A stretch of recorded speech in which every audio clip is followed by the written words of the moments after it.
sa hlási jeden z vrcholov dnešného dňa, pretože pred nami je juniorky finále na prekážkárskej 60-ke a osmička atlétok v dráhe číslo 1.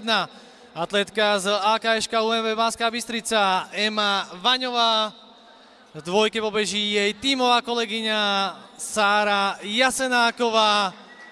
V trojke rovnako tak z UMB Banská Bystrica Alexandra Brišová.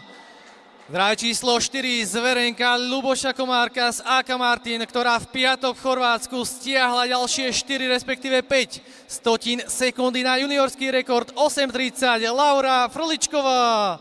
Dráha číslo 5 z Eška Jablonica a hlavná vyzývateľka Frličkovej Tamara Svátiková.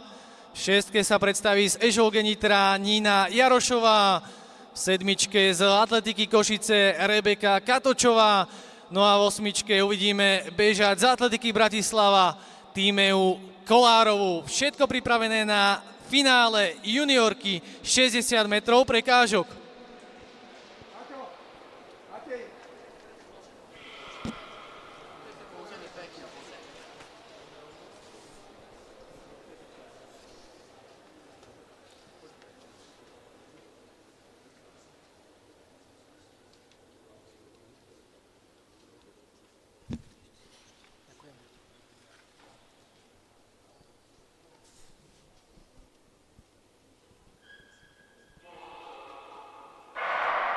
Dámy a páni, máme odštartované, podporme naše atletky aj Lauru Frličkovú, ktorá suverénne beží po víťazstvo, pozrieme sa na ten čas a napokon predbežne 8.38, takže aktuálne bohužiaľ nepôjde o zlepšenie, každopádne teda halová majsterka Slovenska pre rok 26 je jasná, pozrime si aj to ďalšie poradie a oficiálne výsledky.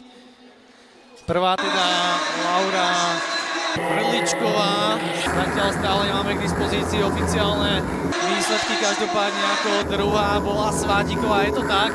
Takže oficiálne prvá Laura Frličková 8.37, druhá Tamara Svátiková 8.63 v sezónnom maxime, bronz si berie do UMB Banská Bystrica tiež v sezónnom maxime Alexandra Brišová časom 8.96, štvrtá Jasenáková 9.07, piatá Jarošová 9.18, šiestá Katočová 9.40,